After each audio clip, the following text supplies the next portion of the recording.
Muy buenos días. Esta semana, haciendo un paréntesis al Evangelio de Marcos y siguiendo el mensaje que el pastor Moncho compartió el domingo en la Iglesia Revive, estamos meditando en el capítulo 13 del Evangelio según San Juan. Y aquí encontramos al Señor que lava los pies de los discípulos y al llegar a Simón Pedro, Pedro se niega: Señor, ¿vas a lavarme los pies tú a mí? Jesús le responde: lo que estoy haciendo no puedes comprenderlo ahora, pero llegará el momento en que lo entiendas. Pedro le dijo: jamás permitiré que me lave los pies. Jesús replicó: si no te lavo, no tendrás parte conmigo. Le dijo entonces Simón Pedro: Señor, no solo los pies, sino también las manos y la cabeza. Jesús le dijo: el que se ha bañado no necesita más que lavarse los pies, pues está todo limpio, y vosotros limpios estáis, aunque no todos. Cuando una persona era invitada a una cena judía, acudía bien arreglada. Había baños públicos donde la gente acudía y se arreglaban, vistiendo sus mejores atuendos para presentarse en la cena adecuadamente. Pero en el camino los pies de las personas se ensuciaban por el polvo de las calles polvorientas, por lo que un siervo o esclavo tenía la responsabilidad de recibir a los invitados en una habitación apropiada para ese fin y allí les lavaba los pies antes de que se presentaran en el salón principal. Ahora bien, la acción simbólica de Jesús es verdaderamente extraordinaria, porque Juan nos la explica con mucho detalle, la acción que el Señor toma aquí. Nos dice Juan que abandona el lugar de la comunión íntima, es decir, se levanta de donde él estaba echado junto a la mesa. Se levantó de la cena. Dejó los símbolos externos de su dignidad porque se quitó su manto. Luego se vistió las prendas del esclavo, se ciñó la toalla a la cintura y toma lo que se necesitaba para lavar los pies. Pone agua en un lebrillo y comienza la tarea de limpieza, lavando los pies de cada uno de los discípulos. Luego termina la labor enjugando los pies de cada discípulo con la toalla. Y todas estas acciones son un claro simbolismo ilustrando su humillación hasta la muerte de cruz con el propósito de limpiarnos del pecado. Y si esto no lo has entendido del todo, ve a Filipenses 2, 5 al 8 y allí leerás acerca de su entrega. Ahora, el baño del cuerpo es el lavamiento de la regeneración. Cuando el Señor habla con Pedro, hace referencia a un baño o lavamiento anterior que Pedro ha recibido ya, por lo cual su necesidad ahora está centrada en el polvo, solamente en el polvo que se ha pegado a sus pies. Por lo tanto, la parábola apunta a que hay primero un baño que realiza la limpieza espiritual de la persona. Este lavamiento que el Señor ahora realiza es el de los pies y corresponde a una limpieza posterior, menos radical, pero también muy importante.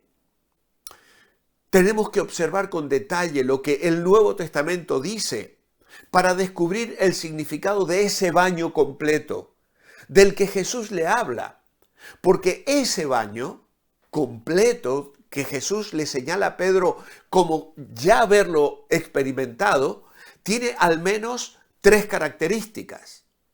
Debe tratarse de una limpieza espiritual, debe ser también una limpieza primera, inicial, pero también una limpieza que se realiza de una vez y para siempre.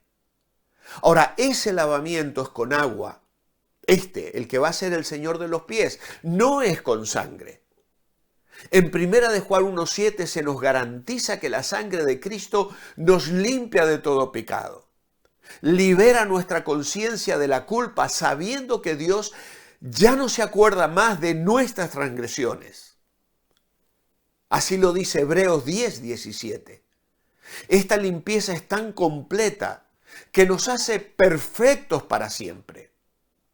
Y Jesús quiso simbolizar esa realidad del perdón y de la limpieza del pecado con sangre, tomando una copa cuyo contenido era vino, no era agua. Y les dijo que bebieran de ella, no que se bañaran con ella. Ahora, el símbolo que utiliza Jesús aquí en Juan 13 es agua y apunta a otra limpieza magnífica realizada una vez por todas, que Cristo ofrece a todo aquel que viene a Él con auténtico arrepentimiento y fe. Es el lavamiento de la regeneración al que el Señor se refiere al decirle a Pedro: el que está bañado no necesita sino solo lavarse los pies. El significado de ese lavamiento y el efecto que tienen aquellos que lo han experimentado es lo que obra una transformación completa en la vida de todo aquel que cree. Por ejemplo, si lo queremos ilustrar con un pasaje no muy famoso, pero que nos ilustra lo que Dios hace en la vida de las personas, podemos ir a la carta de Pablo a Tito. En el capítulo 1 y el versículo 12, el apóstol Pablo habla allí de los cretenses y dice: uno de ellos, su propio profeta, dijo: los cretenses son siempre mentirosos, malas bestias y glotones perezosos. Pablo se lo está diciendo a Tito.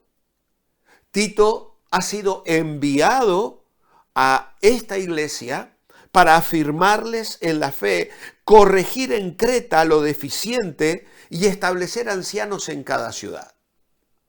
Por lo tanto, para animar a Tito a la tarea de ayudar a los cretenses en su crecimiento espiritual, él describe a los cretenses que habían formado una iglesia en la que Tito debía cumplir un ministerio. Y les llama malas bestias, es decir, acostumbrados a saltar y morder a la primera oportunidad, mentirosos, es decir, incapaces de decir la verdad, y glotones ociosos, siempre dispuestos a satisfacer sus deseos sin trabajar.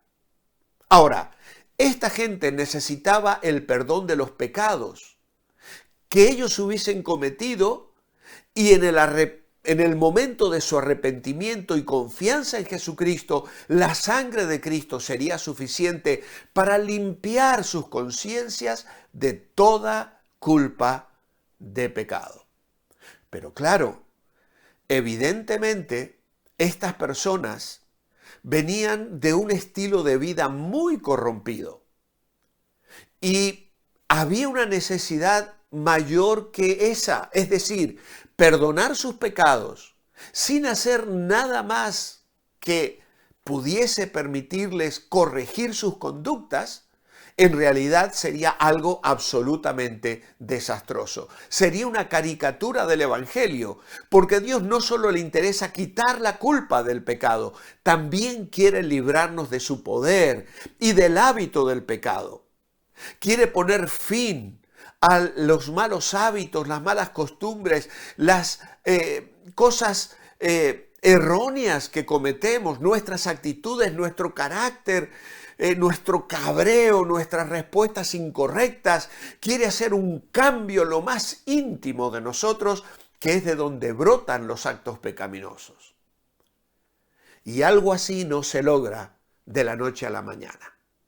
La Biblia nunca da a entender esto. Por eso es que Tito queda allí y debe recordarles que ahora son diferentes, viviendo de una forma diferente, y esto lo va a explicar en el capítulo 3, versículo 1 al 7, el apóstol Pablo allí en Tito. Pablo ahora se refiere aquí a todos aquellos defectos que desfiguraban la personalidad, arrugas que echaban a perder y que les recordaban hábitos de antes de su conversión. Aquellos que por la sangre de Cristo fueron cambiados en cuanto a su culpabilidad, ahora reciben un tratamiento interno en sus corazones para que se opere un cambio en lo que antes había estado dedicado al pecado. Así que el lavamiento de la regeneración, que es el primero experimentado por Pedro, al recibir el don del Espíritu Santo, no se repite jamás. Lo dice claramente: el que está lavado no necesita lavarse los pies, pues está todo limpio. Pedro lo entendería después y lo explicaría también. Algunas personas a quienes les escribe en su segunda carta, capítulo 2, versículo 17, tomando una fábula de la antigua Grecia llamada la cerda que se tomó un baño. Esta cerda quería ser como las damas de la ciudad que salían peinadas y hermosas con impresionantes vestidos de los baños públicos. Y esta cerda decidió imitarlas hasta que se topó con un charco de agua sucia y barrosa. Ella creyó que imitando el comportamiento de una dama, ella también lo sería. Se limpió por fuera, pero no sufrió ningún cambio por dentro. Necesitaba una regeneración interior. Y esto es lo que sucede con la salvación. Más tarde Pedro entendería que Dios haría esto también con los gentiles,